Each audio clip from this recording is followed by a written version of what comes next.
The air, that's the first thing I remember. It tasted like rust and panic. My lungs were just two screaming bags of fire, and every breath I sucked in felt like swallowing sandpaper. You know that pain, right? The one in your side that feels like a hot knife when you've been running for your life. I had that. God, did I have that. Behind me, I could hear him. Owen. Not running, not really. It was more like a heavy, rhythmic stomping. Thump, thump, thump, the sound of a man who knew he didn't need to hurry, and the blade. I only saw it in flashes when I dared to look back. It wasn't shiny like in the movies. It was dull, stained, a long, ugly piece of farm equipment that had no business being in his hand. A machete, he was holding it loosely like he was just carrying a tool back to the shed. That was the worst part, the casualness of it. The barn appeared out of the dusk like a rotten tooth. It was my only chance. I threw all my weight against the huge, splintered door and it groaned open just enough for me to squeeze through. I stumbled inside, into the dark and the smell of ancient hay and damp earth. For a second, a single, stupid second, I thought I'd made it. I turned to try and force the door shut, but his silhouette was already filling the gap. He pushed the door open with one hand, the sound of it scraping across the concrete floor echoing in the huge, empty space. He stepped inside and just stood there, blocking the only light, the only way out. I backed away, tripping over God knows what, my eyes darting around in the gloom. I was looking for a weapon, a pitchfork, a heavy plank of wood, anything. There was nothing. Just shadows and junk. My back hit the far wall. It was over. I slid down to the floor, my legs giving out completely. I looked up at him, this man, this monster, and I waited for the end. He raised the machete and the faint light from the doorway caught the edge of the blade, and I saw his face. It wasn't angry, it wasn't crazy, it was calm, just calm. Like he was about to chop some wood. That blank, empty calmness is the most terrifying thing I have ever seen. And then came the sound. It wasn't a human sound. It wasn't the sound of the barn or the wind.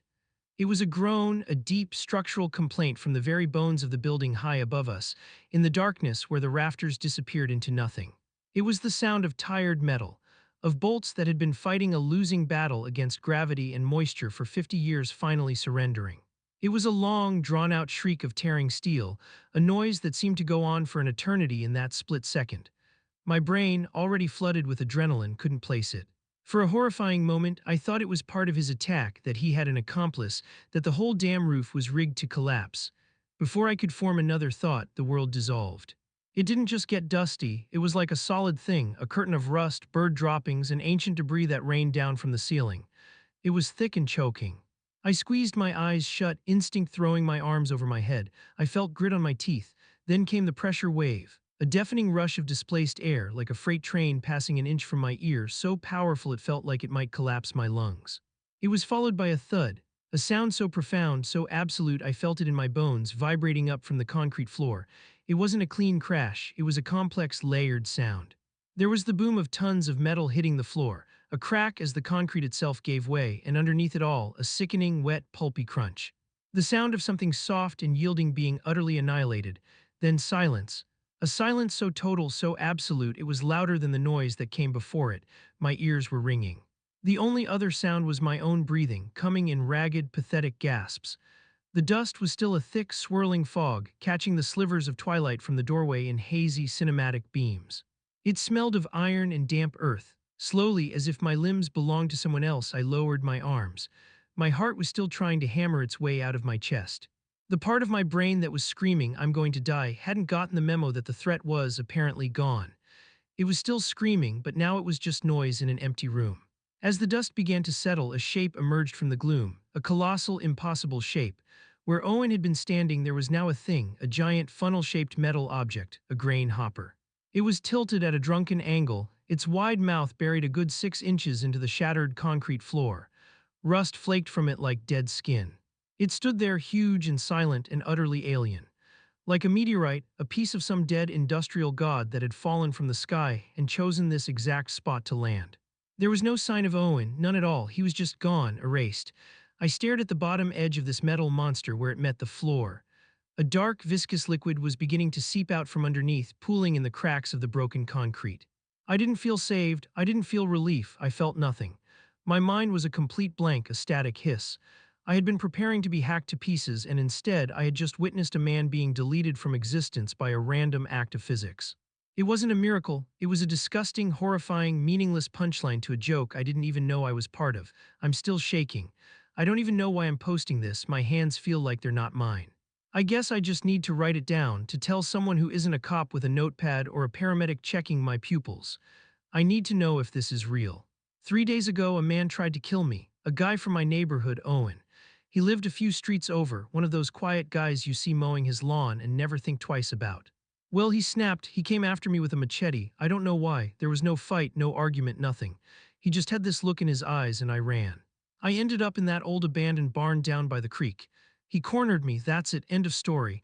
He had me, I had nowhere to go, and he was raising the blade, I was dead. I closed my eyes and I was waiting for it to be over. And then a 2-ton grain hopper fell from the ceiling and landed directly on top of him. I'm not kidding, that's what happened. A 1 in a billion cartoon anvil falling from the sky act of God thing. The police came, they took my statement, they called it a freak accident. Freak accident. That's the understatement of the century. They said the bolts holding it up had probably been rusting through for decades and it was just it's time to go. It's time, in that exact second. I should feel relieved, I should feel grateful, and I guess I do, but mostly I feel electric, like I've been hit by lightning and survived. I keep replaying it in my head, the sound. The dust and then just silence. The universe reached down and just flicked him off the board, problem solved. I keep telling myself I'm the luckiest man alive, I have to be right. To have a literal deus ex machina save you from a murderer. It feels like I've seen behind a curtain I wasn't supposed to see. Like I understand something about the world that I didn't before. That anything can happen at any time. Has anyone else ever been through something so completely impossible, something that just breaks the rules of reality? How do you go back to your normal life after that? How are you supposed to just go back to worrying about bills and what to have for dinner when you know the world is that random and that insane? Whoa, okay, this blew up way more than I expected. I just checked my phone and had hundreds of notifications. Thanks for all the support, guys, seriously. I've just been sitting in my dark living room reading your comments. It's the only thing keeping me from climbing the walls right now. I want to clear up a few things people are asking because my head is a mess, and trying to answer you is the only way I can force my thoughts into a straight line. First, the legal stuff. No, I'm not pressing charges. It feels insane to even type that. The man is well, he's gone. The police have officially closed the case. They ruled his death accidental. The lead detective, a tired-looking guy named Peterson, told me they're treating me as a witness to a tragic industrial accident, not a victim of an attempted assault. Because, and I quote him directly, there's no physical evidence a crime was being committed at the time of the structural failure. It's just my word against a dead guy. My story is too crazy, I guess. It's easier for everyone to file it under act of God and move on. Unbelievable. A lot of you are asking the big question, why? Why did Owen come after me? That's the question that's been chewing holes in my brain for the past 72 hours. I knew of him, you know, his name was Owen Milner. Lived in that little gray house at the end of the cul-de-sac with the overgrown rose bushes. Kept to himself. I'd see him getting his mail, maybe give him that awkward little head nod people do when you're not friends but you acknowledge each other's existence. That's it, we never spoke. Never had a single conversation in the 5 years I've lived here. That's what I told the police, and it's the truth. No history, no motive, nothing. He was just a random psycho who snapped. That has to be the answer, right? It's the only one that makes any sense. Someone in the comments, a user named Structural Sal, asked about the hopper itself. He said he's a civil engineer. He asked about the state of the bolts, the type of corrosion, the condition of the support beams, the ambient moisture levels in the barn. It was a weirdly specific, almost clinical set of questions. I don't know why, but it latched onto my brain. It made me start thinking about the barn not as a stage for a horror movie, but as a physical place. A system of materials. I keep picturing the hopper. It was so rusty, not just a little surface rust, but deep, flaky, cancerous rust. The kind that eats right through the metal, leaving it thin as paper. The kind of rust that takes years, decades. I remember looking up when I first ran in, a frantic, animalistic scan for an escape route, and I saw it hanging up there in the gloom. It looked wrong, unsteady, like a loose tooth in a rotten gum. Was it swaying slightly? Or was that just my own panic making the world seem unstable? I don't know. My memory is a blur of fear, but I can't shake this image of it just hanging there. Waiting. It's stupid, I know, but I've spent the last few hours Googling things. Engineering terms I don't understand. Tensile strength of corroded steel, vibrational resonance in agricultural structures, catastrophic fastener failure. I'm trying to build a logical fortress around the event. I need there to be a reason that has nothing to do with me. I need to believe that the vibrations from us running on the floor, the shockwave of the heavy door slamming open, that any of it could have been the final, microscopic straw that broke the camel's back. It makes more sense than a miracle, right? It's just physics, a predictable, inevitable failure of materials under stress. It was an accident waiting to happen. It had nothing to do with me. It had nothing to do with him. It just happened. Probability, that feels better than luck. Luck feels like you owe something back. Probability is clean, it's sterile. It doesn't ask for anything in return. I can't sleep. Every time I close my eyes, I'm back in the barn. I hear the metals screaming. I feel the dust on my face. It's not a memory anymore, it's a loop. And the loop keeps getting clearer, too clear. I lied. I lied to the cops and I lied to you. Not a big lie, just a small one, an omission. But it's everything. I said Owen and I had never spoken. That isn't true. It happened earlier that day, hours before the chase. I was in my backyard trying to fix a loose panel on my fence. It's the fence that borders the woods, the ones that lead down to the creek in that old barn. I was struggling with it, cursing at a stripped screw, and then I heard his voice. Need a hand with that. I jumped, I didn't even hear him approach. He was standing on the other side of the fence holding a long tool, a brush hook I think it's called. Like a machete on a long pole for clearing thick undergrowth. He must have been clearing the path down to the creek. My first thought, my instant gut reaction was fear. The news has been full of stories about break-ins in the next town over. My wife has been spooked for weeks. My mind just short-circuited. This quiet, strange man suddenly there holding a blade. He wasn't smiling, he wasn't threatening either. His face was just blank, confused maybe. Like he was trying to figure something out. I didn't say anything, I just stared at him and the hook. He took a step forward maybe to point at the fence panel. You just need to, he started to say, and I screamed at him. Get the hell away from my house, I yelled it. My voice was shrill, panicked. I didn't even recognize it. He looked shocked. Genuinely taken aback, he opened his mouth to say something, but I was already backing away toward my house. I'm calling the cops, I shouted, then I turned and ran. I didn't even go inside, I just bolted across my lawn toward the street, and he came after me. He wasn't sprinting, he was just walking fast, maybe jogging. He was still holding the tool. Was he chasing me, or was he just trying to talk to me to ask what the hell was wrong with me? I don't know, all I know is that I ran and he followed. And the quiet, confused man from my backyard transformed in my mind into a relentless, silent killer. The brush hook became a machete. The whole world narrowed down to me, the innocent victim, and him, the monster. But it wasn't true, I started it.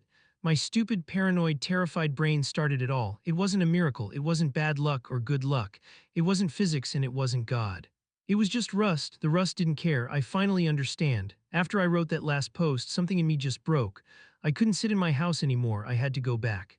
I don't know why, I just knew I had to see it again. I drove to the barn last night. I took a flashlight. The police tape was gone. The hopper was still there, a huge, dark mass in the center of the floor. They hadn't moved it yet. I walked around it, my flashlight beam cutting through the darkness, and I saw it. Underneath the edge of the hopper, sticking out just a few inches, was the curved blade of the brush hook. Not a machete, a gardening tool. It all clicked into place. The whole sickening, pathetic story. Owen wasn't a monster. He was just a lonely man who saw his neighbor struggling with a fence. He offered to help, and I, wired on local news fear and suburban paranoia, responded like a cornered animal. I screamed at him, I threatened him, I ran from him. He must have been so confused. He followed me, probably just to ask what was wrong, to explain. And the more I ran, the more committed I was to my version of reality where I was the hero escaping the villain. My panic fed his confusion and his pursuit fed my panic. We were two idiots running into a rotten old barn for no reason at all. I stood there in the silence, staring at that giant, rusty piece of metal. It didn't fall to save me, it didn't fall to punish him. It fell because it was old and heavy and the bolts were tired. It would have fallen if a stray cat had walked under it. It would have fallen if the wind had blown too hard. It fell because that's what heavy, poorly maintained things eventually do. There was no meaning, no destiny, no cosmic joke. The universe didn't even notice. A man is dead not because of some grand evil but because of a stripped screw, a misplaced word, and a few rusted bolts. He died because of a chain reaction of mundane, stupid little failures. I haven't just peeked behind the curtain. I've ripped the whole damn thing down, and behind it there's nothing, no plan. No justice, just stuff happening, randomly, coldly. I am not a survivor. I am the man who got scared and led his neighbor into the path of a falling object. That's the truth. And I don't know how you're supposed to live with a truth like that. The rust didn't care, and now I have to.